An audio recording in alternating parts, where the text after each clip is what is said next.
Olá, hoje, dia 23 de agosto, a nossa meditação sobre o tema da graça ainda será sobre a vontade de Deus, um assunto tão vasto que não dá para ser falado em apenas 8 minutos. Então, aqui vai a segunda parte, e o nosso texto de base é Romanos 12, 2. E não vos conformeis com este mundo, mas transformai-vos pela renovação da vossa inteligência, para que experimenteis qual seja a boa, perfeita e agradável vontade de Deus. Então a gente viu ontem que a vontade de Deus é soberana. Por exemplo, Deus havia dito que um dia ele enviaria aquele que iria esmagar a cabeça da serpente. Essa é a vontade de Deus. E essa vontade vai acontecer. E aconteceu. Era a vontade de Deus que o seu filho viesse para ser crucificado, para ser morto, entregue em sacrifício pela humanidade, e que ao terceiro dia ele ressuscitasse. Essa era a vontade eterna de Deus, e isso se cumpriu. Que as pessoas creiam, que não creiam, isso acontece, e aconteceu. É a vontade de Deus que o seu filho volte para vir buscar o seu povo, e isso vai acontecer. Ainda não aconteceu, vai acontecer, e isso faz parte da vontade eterna de Deus, da soberania de Deus. Mas é interessante que existam outros textos que falam da vontade de Deus e as consequências do conhecimento, do fato de observar esta vontade, de testar, experimentar essa vontade na vida da pessoa, vai trazer um resultado ou positivo ou então negativo. E isso vai depender de cada um. Então a gente vê que nesses textos que eu vou ler para vocês, a vontade de Deus é como um mandamento.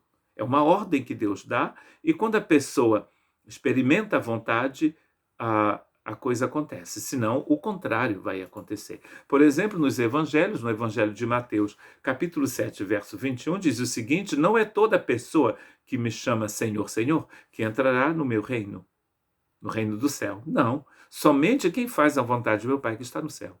A vontade do Pai que está no céu é que todos entrem em seu reino. Mas será que todos vão entrar? Jesus diz que somente aqueles que fazem essa vontade. Então Deus tem uma vontade, imaginemos que Deus abriu uma porta, do outro lado está o seu reino.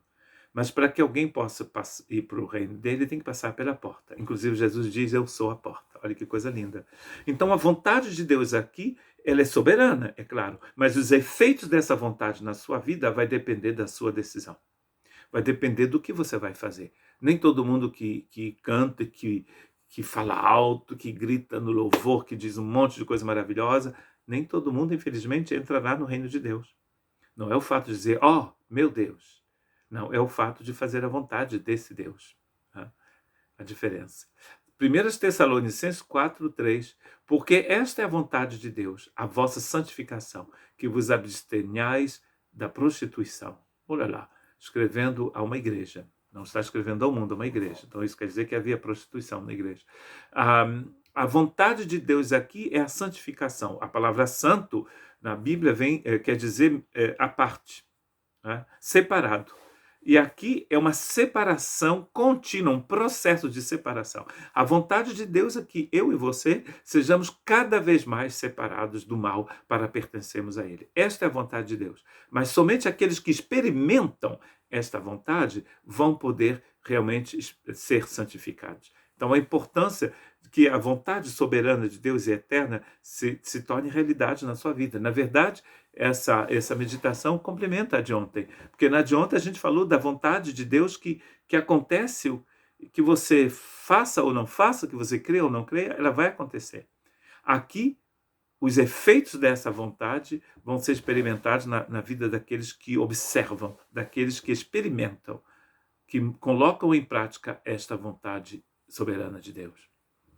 Primeiro aos Tessalonicenses, ainda, capítulo 5, verso 18. Em tudo dai graças, porque esta é a vontade de Deus, em Cristo Jesus para convosco.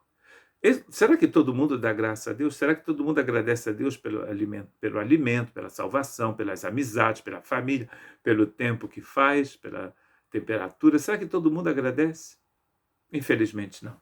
Mas aqueles que agradecem estão experimentando a soberana vontade de Deus. Então, somente aqueles que estão considerando o Senhor e o louvando e o adorando, estão, na verdade, experimentando a vontade de Deus. Essa é a vontade de Deus para convosco, ele está dizendo. Que sejais agradecidos. Coisa importante sermos agradecidos, não é? De não, ao invés de passarmos a vida resmungando, reclamando o tempo todo, a gente passa agradecendo ao Senhor. 1 João, capítulo 2, verso 17. E o mundo passa, minha gente, e a sua concupiscência também. Mas aquele que faz a vontade de Deus permanece para sempre. Qual é a chave de permanecer para sempre, de ter a vida eterna? É de observar a vontade de Deus. Fazer a vontade de Deus, é o que ele diz aqui. Importante fazer a vontade de Deus. Então, quando Paulo nos diz em Romanos capítulo 12 que a vontade de Deus é boa, perfeita e agradável, a gente entende melhor lendo esses textos. A entrada no reino de Deus, a santificação, o fato de estar agradecendo ao Deus em todas as coisas, tudo isso faz parte da vontade de Deus. Mas os resultados dessa vontade de Deus vai depender de você. Vai depender de como você acolhe em sua vida essa vontade. Vai depender do desejo que você tem de cumprir com essa vontade. A graça já te foi dada, mas o que você faz com ela? Você rejeita essa graça? Você cospe nela? Você a abandona? Você a ignora? Os efeitos vão vir na sua vida quando você realmente colocar em prática aquilo que é a vontade de Deus. Que Deus te abençoe.